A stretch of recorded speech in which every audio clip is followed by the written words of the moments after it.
Hello ಸ್ನೇಹಿತರೆ, ಈ ವಿಡಿಯೋದಲ್ಲಿ ನಾವೇನಪ್ಪ ಅಂತಂದರೆ ಕೆ ಎಸ್ 384 ಪೋಸ್ಟ್ಗೆ ಸಂಬಂಧಪಟ್ಟಿರ್ತಕ್ಕಂತೆ ನಿನ್ನೆ ದಿನದಂದು ಅತಿ ದೊಡ್ಡ ಸ್ಟ್ರೈಕ್ ನಡೆದಿದೆ.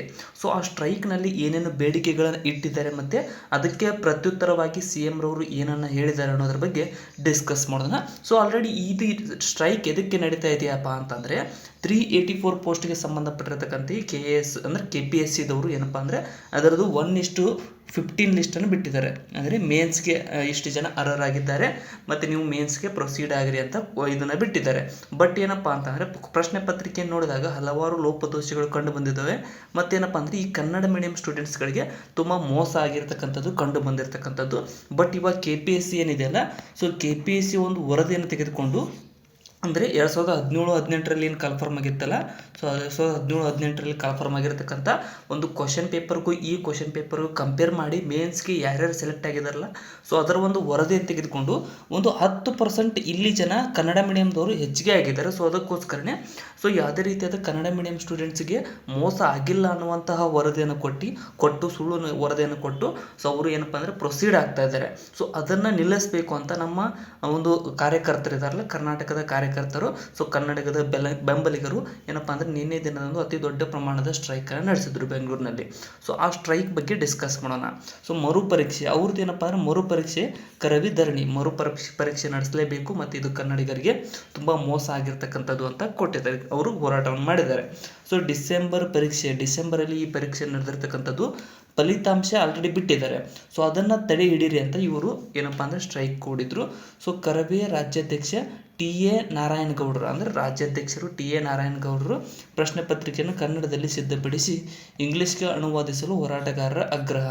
ಅಂದರೆ ಏನಪ್ಪ ಅಂತಂದರೆ ಈ ಒಂದು KS ಪ್ರಶ್ನೆ ಪತ್ರಿಕೆ ಆಗಲಿ ಯಾವುದೇ ಒಂದು ಪ್ರಶ್ನೆ ಪತ್ರಿಕೆ ಆಗಲಿ, ಸೊ ಅಲ್ಲಿ ಪ್ರಶ್ನೆ ಪತ್ರಿಕೆ ತೆಗಿತಕ್ಕಂಥವ್ರು IAS ಅಧಿಕಾರಿಗಳಾಗಿರ್ತಾರೆ. ಸೊ IAS ಅಧಿಕಾರಿಗಳು ಏನಪ್ಪ ಅಂದರೆ ಪ್ರಶ್ನೆ ಪತ್ರಿಕೆಯನ್ನು ಇಂಗ್ಲೀಷ್ ಒಳಗಡೆ ಫಸ್ಟ್ ತೆಗಿತಾರೆ. ಸೊ ಇಂಗ್ಲೀಷ್ ಒಳಗಡೆ ಫಸ್ಟ್ ತೆಗೆದು ಅದನ್ನು ಕನ್ನಡಕ್ಕೆ ಅನುವಾದ ಮಾಡ್ತಾರೆ. ಸೊ ಆ ಅನುವಾದದಲ್ಲಿ ಕೆಲವೊಂದಿಷ್ಟು ಲೋಪದೋಷಗಳು ಕಂಡು ಬರ್ತವೆ ಮತ್ತು ಬೇರೆ ಬೇರೆ ಅರ್ಥವನ್ನು ಇಂಗ್ಲೀಷ್ನಲ್ಲಿ ಬೇರೆ ಅರ್ಥ, ಕನ್ನಡದಲ್ಲಿ ಬೇರೆ ಅರ್ಥ ರೀತಿಯಾಗಿ ಕೂಡ ಬರುತ್ತೆ.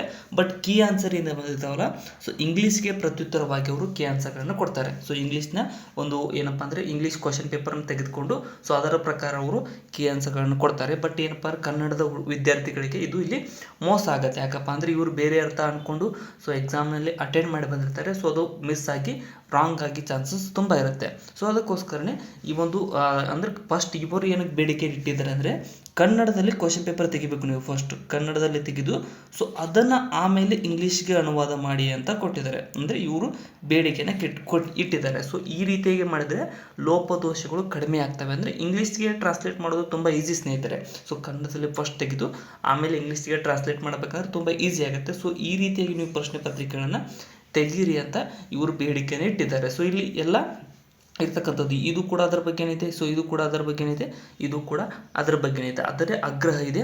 ಮತ್ತು ಏನಪ್ಪ ಅಂದರೆ ದೊಡ್ಡ ಪ್ರಮಾಣದಲ್ಲಿ ನಿನ್ನೆ ಸ್ಟ್ರೈಕ್ ನಡೆದಿತ್ತು. ತುಂಬ ಜನ ಏನಪ್ಪ ಅಂದರೆ KS ಆಸ್ಪಿರೆಂಟ್ಸ್ ಇದ್ದರು, ದೊಡ್ಡ ಗಣ್ಯ ಅಧಿಕಾರಿಗಳು ಕೂಡ ಬಂದಿದ್ದರು. ಸೊ ಅಂದರೆ ಯಾರ್ಯಾರಿಗೆ ಮೋಸ ಆಗಿದೆ ಅವರೆಲ್ಲರೂ ಕೂಡ ಅಟೆಂಡ್ ಆಗಿದ್ದರು. ಸೊ ನಾವು ಭಾಳಷ್ಟು ಜನ ಸೊ ಹೋಗೋದಕ್ಕಿಂತ ಬೆಂಬಲ ಕೊಟ್ಟಿದ್ದರು, ಏನಪ್ಪ ಅಂದರೆ ಹಿಂದಿಗಡೆಯಿಂದ ಹೋಗೋದಕ್ಕಾಗಲಿಲ್ಲ ಅಂತಂದರು ಅದರ ಬಗ್ಗೆ ತುಂಬ ಜಾಸ್ತಿ ಜನಕ್ಕೆ ಶೇರ್ ಮಾಡಿ ಸೊ ಅದರ ಬಗ್ಗೆ ಬೆಂಬಲವನ್ನು ಕೊಟ್ಟಿದ್ದರು. ಸೊ ಇದಕ್ಕೆ ಸೂಕ್ತ ಕ್ರಮವಾಗಿ CM ಸಿದ್ದರಾಮಯ್ಯನವರು ಏನು ಹೇಳಿದ್ದಾರೆ ಅಂತಂದರೆ ಕರವೇ ರಾಜ್ಯಾಧ್ಯಕ್ಷರಾದ ಟಿ.ಎ. ನಾರಾಯಣಗೌಡ ನೇತೃತ್ವದ ನಿಯೋಗದಿಂದ ಮನವಿ ಸ್ವೀಕರಿಸಿದ ಮುಖ್ಯಮಂತ್ರಿರವರು ಮನವಿಯನ್ನು ಸ್ವೀಕರಿಸಿ ಸೊ ಸಿದ್ದರಾಮಯ್ಯನವರು ಅಡ್ವೊಕೇಟ್ ಜನರಲ್ ಸೇರಿದಂತೆ ಕಾನೂನು ತಜ್ಞರೊಂದಿಗೆ ಚರ್ಚಿಸಿ, ಅಂದರೆ ಈ ಒಂದು ಇದರಲ್ಲಿ ಏನು ಲೋಪದೋಷಗಳು ಕಂಡು ಬಂದಿದ್ದಾವೆ ಅನ್ನೋದ್ರ ಬಗ್ಗೆ ಅಡ್ವೊಕೇಟ್ ಜನರಲ್ ಮತ್ತು ಕಾನೂನು ತಜ್ಞರೊಂದಿಗೆ ಚರ್ಚಿಸಿ ಸೂಕ್ತ ತೀರ್ಮಾನ ತೆಗೆದುಕೊಳ್ಳುವುದಾಗಿ ಭರವಸೆಯನ್ನು ನೀಡಿದರು. ಅಂದರೆ ಸಿದ್ದರಾಮಯ್ಯನವರು ನೋಡಿರ್ಬೋದು, ತುಂಬ ಸ್ಟ್ರಿಕ್ಟ್ ಆಗಿರ್ತಕ್ಕಂಥ ವ್ಯಕ್ತಿ. ಮತ್ತು 2012ರ KS ಬ್ಯಾಚನ್ನು ಡೈರೆಕ್ಟಾಗಿ ಯಾವ ರೀತಿಯಾಗಿ ಅವರು ತೆಗೆದೋಗಿದ್ರು ಅನ್ನೋದು ಅವ್ರ ಹಿಸ್ಟ್ರಿ ಕೂಡ ಇದೆ.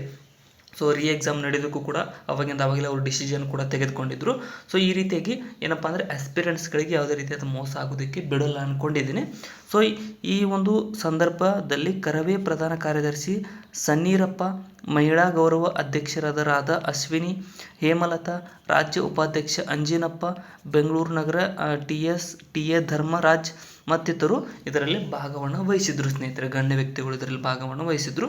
ಸೊ ಅದೇ ಇಲ್ಲಿದೆ ಅಂದರೆ ಸಿದ್ದರಾಮಯ್ಯನವರು ಏನಪ್ಪ ಅಂದರೆ ಅದನ್ನು ಸ್ಟೇ ಇಟ್ಟಂಗೆ ಇವಾಗ ಡೈರೆಕ್ಟಾಗಿ ಅವರು ಇಂಡೈರೆಕ್ಟಾಗಿ ಹೇಳಿದ್ದಾರೆ. ಸೊ ಅದೊಂದು ಏನಪ್ಪ ಅಂದರೆ ಅಡ್ವೊಕೇಟ್ ಜನರಲ್ ಅವರು ವರದಿಯನ್ನು ತೆಗೆದುಕೊಂಡು ಬರಲಿ, ಏನು ಲೋಪದೋಷ ಆಗಿದೆ ಅನ್ನೋದನ್ನು ನನಗೆ ತಿಳಿಸ್ಲಿ, ಅದರ ಮೇಲೆ ಡಿಸಿಷನ್ ತಗೋತೀನಿ ಅಂತ ಹೇಳಿದ್ರು ಅಂದರೆ ಸ್ಟೇ ಇಟ್ಟಂಗೆ. ಸೊ ಅದಕ್ಕೋಸ್ಕರನೇ ಅದೊಂದು ಸ್ವಲ್ಪ ಇದಿರಲಿ. ಮತ್ತು ಇನ್ನೊಂದು ಏನಪ್ಪ ಅಂದರೆ ಇದನ್ನು ತೆಗೆದುಕೊಂಡಿದ್ದೀನಿ ಏನಪ್ಪ ಅಂದರೆ ಇನ್ನೊಂದು ಕಡೆ ವಿಜಯವಾಣಿರವ್ರು ಏನು ಕೊಟ್ಟಿದ್ದಾರೆ ನೋಡಿರಿ. ಸೊ ಇದು ಕೂಡ ಸೇಮ್ ಪ್ರತಿಭಟನೆ ನಡೆದಿರ್ತಕ್ಕಂಥದ್ದು ಕೊಟ್ಟಿದ್ದಾರೆ ಇಲ್ಲಿ. ಸೊ ಪ್ರತಿಭಟನೆ ನಡೆದು ಅದರಲ್ಲಿ ಏನಪ್ಪ ಅಂದರೆ ಇವರು ತುಂಬ ಜನ ಏನು ಮಾಡಿದ್ರು, ರಿಕ್ವೆಸ್ಟ್ ಮಾಡ್ಕೊಂಡಿದ್ರು. ಸೊ ಹೊಸ ಅಧಿಸೂಚನೆ ಹೊರಡಿಸ್ರಿ ಅಂತ ಆಗ್ರಹ ಕೂಡ ಮಾಡಿದ್ರು. ಸೊ ಸಿದ್ದರಾಮಯ್ಯನವರು 2 ದಿನಗಳಲ್ಲಿ ಕ್ರಮದ ಭರವಸೆ ಅಂದರೆ ಈ ರೀತಿಯಾಗಿ ಚರ್ಚಿಸಿ ನಾನು ಕ್ರಮ ತೆಗೆದುಕೊಳ್ತೀನಿ 2 ದಿನದಲ್ಲಿ ಅಂತ ಇವರು ಸಿದ್ದರಾಮಯ್ಯನವರು ಹೇಳಿರ್ತಕ್ಕಂಥದ್ದು. ಮಾರ್ಚ್ 27ರಿಂದ ಕನ್ನಡ ಸಂಘರ್ಷ ಯಾತ್ರೆ ನೋಡ್ರಿ. ಸೊ ಇದಾಗಿಯೂ ಏನಪ್ಪ ಅಂದರೆ ಈ ರೀತಿಯಾಗಿ ಭರವಸೆ ನೀಡಿದ್ದಾರೆ, ತಿಳಿಸಿದ್ದಾರೆ. ಸೊ ಇದೇನಾದರೂ ಬರಲಿಲ್ಲ ಅಂತಂದರೆ ರಾಜ್ಯದಲ್ಲಿ ಉತ್ಪಾದನೆಯಾಗುವ ವಸ್ತುಗಳ ಮೇಲೆ ಕನ್ನಡದಲ್ಲಿ ಮಾಹಿತಿ ತಿಳಿಸಬೇಕೆಂದು ಆಗ್ರಹಿಸಿ. ಅಂದರೆ ಇದು ಒಂದೇ ರೀತಿ ಅಲ್ಲ, ಇನ್ನೂ ಬೇರೆ ಬೇರೆ ರೀತಿಯಾಗಿ ನಮ್ಮ ಕನ್ನಡಕ್ಕೆ ಏನಪ್ಪ ಅಂದರೆ ಅನ್ಯಾಯಗಳು ಆಗ್ತಾ ಇದ್ದಾವೆ. ಸೊ ಅದಕ್ಕೋಸ್ಕರನೇ ಮಾರ್ಚ್ 27ರಿಂದ ಕನ್ನಡದ ಸಂಘರ್ಷ ಯಾತ್ರೆ ಪ್ರಾರಂಭ ಮಾಡಲಿದ್ದಾರೆ. ಸೊ ಅದ್ರ ಬಗ್ಗೆ ಸ್ವಲ್ಪ ತಿಳಿದುಕೊಡ್ರಿ. ಸಂಘರ್ಷ ಯಾತ್ರೆಯ ಮೂಲಕ ಹೋರಾಟ ಆರಂಭವಾಗಲಿದೆ. ಪ್ರತಿ ಉದ್ಯಮದಲ್ಲಿ ಮಾರ್ಪಾಡುಗಳು, ಸಿಬ್ಬಂದಿಗಳು ನಮ್ಮನ್ನು ಆಳುತ್ತಿದ್ದಾರೆ. ಅಂದರೆ ಬೇರೆ ಬೇರೆ ರಾಜ್ಯದ ಒಂದು ಸಿಬ್ಬಂದಿಗಳು ನಮ್ಮನ್ನು ಆಳ್ತಾ ಇದ್ದಾರೆ. ಸೊ ನೀವು ಉದ್ಯಮದಲ್ಲಿ ನೋಡಿರ್ಬೋದು. ಸೊ ಕನ್ನಡ ಬರದೇ ಇರತಕ್ಕಂಥ ವ್ಯಕ್ತಿಗಳು ಜಾಸ್ತಿ ಇದ್ದಾರೆ. ಸೊ ಅದಕ್ಕೂ ಕೂಡ ಕಡಿವಾಣ ಹಾಕಬೇಕಂತ ಈ ಒಂದು ಗಣ್ಯ ವ್ಯಕ್ತಿಗಳಲ್ಲಿ ಏನಪ್ಪ ಅಂದರೆ ರಿಕ್ವೆಸ್ಟನ್ನು ಮಾಡ್ಕೊಂಡಿರ್ತಕ್ಕಂಥದ್ದು. ಮತ್ತು ಮಾರ್ಚ್ 27ರಿಂದ ಸಂಘರ್ಷ ಯಾತ್ರೆಯನ್ನು ಕೂಡ ಸ್ಟಾರ್ಟ್ ಮಾಡ್ತೀವಿ ಅಂತ ಒಂದು ಘೋಷಣೆಯನ್ನು ಮಾಡಿರ್ತಕ್ಕಂಥದ್ದು. ಸೊ ಇಷ್ಟಂತೂ ತಿಳ್ಕೊಳ್ರಿ ಸ್ನೇಹಿತರೆ. ಸೊ ಏನಪ್ಪ ಅಂದರೆ ಈ ಒಂದು ರಿಪೋರ್ಟ್ ಬರುತ್ತೆ. ಸೊ ರಿಪೋರ್ಟ್ ಬಂದಾಗ ಅದು ಏನಾಗುತ್ತೋ ಯಾರಿಗೂ ಗೊತ್ತಿಲ್ಲ. ಬಟ್ ಏನಪ್ಪ ಅಂತಂದರೆ ಆಲ್ಮೋಸ್ಟ್ ಎಕ್ಸಾಮ್ ಆಗ್ಬೋದು, ಅಪ್ಲಿಕೇಶನ್ ಕೂಡ ಕರಿಬೋದು. ಸೊ ಅಂದರೆ ಸಿದ್ದರಾಮಯ್ಯನವರು ಒಂದು ಕಡೆ ಹೇಳಿದ್ರು ಏನಪ್ಪ ಅಂತಂದರೆ ಹಿಂದಿನ 384 ಪೋಸ್ಟ್ ಪ್ಲಸ್ ಇನ್ನೊಂದಿಷ್ಟು ಪೋಸ್ಟ್ಗಳನ್ನು ಆ್ಯಡ್ ಮಾಡಿ ಸೊ ಹೊಸ ನ್ಯೂ ನೋಟಿಫಿಕೇಷನ್ ಏನಾದರೂ ಮಾಡಿದರೆ ಸೊ ಇದು ತುಂಬ ಉಪಯುಕ್ತವಾಗುತ್ತೆ. ಏನಪ್ಪ ಅಂದರೆ ಹೊಸದಾಗಿ ನಡೆಯುತ್ತೆ. ಸೊ ಹೊಸ ಆಸ್ಪಿರೆಂಟ್ಸು ಮತ್ತು ಹಳೆ ಆಸ್ಪಿರೆಂಟ್ಸು ಇಬ್ಬರದು ಅಪ್ಲಿಕೇಶನ್ ಹಾಕ್ತಾರೆ. ಮತ್ತು ಏಜ್ ರಿಲ್ಯಾಕ್ಸೇಷನ್ ಕೂಡ ಕೊಡ್ಬೋದು. ಕೊಟ್ಟು ಈ ರೀತಿಯಾಗಿ ಮಾಡ್ಬೋದು. ಬಟ್ ಏನಪ್ಪ ಅಂದರೆ ಇದು ಮಾಡಬಹುದಾಗಿದೆ. ಬಟ್ ಇದು ಕನ್ಫರ್ಮ್ ಆಗಿ ಹೇಳ್ತಾ ಇಲ್ಲ ಸ್ನೇಹಿತರೆ. ಸೊ ಇದು ಮಾಡಬಹುದು ಈ ರೀತಿಯಾಗಿ, ಅಥವಾ ಅವರು ಪ್ರೊಸೀಡ್ ಕೂಡ ಆಗ್ಬೋದು. ಸೊ ಯಾವುದಾಗುತ್ತೆ ಅಂತ ಕಾಯ್ದು ನೋಡೋಣ. ಏನಪ್ಪ ಅಂದರೆ ಬಟ್ ಎಲ್ಲದಕ್ಕಿಂತ ಹೆಚ್ಚಾಗಿ ಓದೋದನ್ನು ಬಿಡ್ಲಿಕ್ಕೆ ಹೋಗಬೇಡ್ರಿ. ಸೊ ಓದೋದನ್ನು ಕಂಟಿನ್ಯೂಷನ್ ಆಗಿ ಇಟ್ಟಿರಿ. ಸೊ ಯಾವ ರೀತಿ ಆಗುತ್ತೋ ನಮ್ಮ ಹಣೆ ಬರದಲ್ಲಿ ಏನಿರುತ್ತೋ ಅದನ್ನು ನಾವು ಅಕ್ಸೆಪ್ಟ್ ಮಾಡ್ಕೊಳ್ಳೋಣ ಸ್ನೇಹಿತರೆ. ಸೊ ಕೊನೆವರೆಗೂ ನೋಡೋದಕ್ಕೆ ಧನ್ಯವಾದಗಳು. ವಿಡಿಯೋನ ಆದಷ್ಟು ನಿಮ್ಮ ಫ್ರೆಂಡ್ಸ್ಗೆ ಶೇರ್ ಮಾಡಿ, ಸಬ್ಸ್ಕ್ರೈಬ್ ಮಾಡ್ಕೊಳ್ರಿ. ಮತ್ತು ಡಿಸ್ಕ್ರಿಪ್ಷನ್ ಇರ್ತಕ್ಕಂಥ ನಮ್ಮ ಚಾನಲ್ ಲಿಂಕನ್ನು ಕೂಡ ಫಾಲೋ ಮಾಡ್ಕೊಳ್ರಿ. Thank you so much.